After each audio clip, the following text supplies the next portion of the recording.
So what are the prerequisites for being a DevOps leader? What do you already need to have before it's worth taking DevOps leader seriously?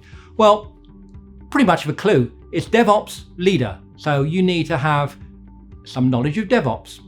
You also need to have the right kind of person to be a leader.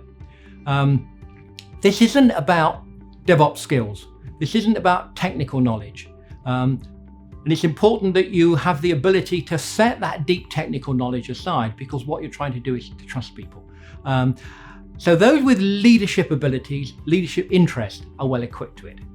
And the other reason and the other thing you need to be a good DevOps leader is you actually have to want this to work. You have to believe in the DevOps as an idea. You have to believe in your organization as a place that does the right things.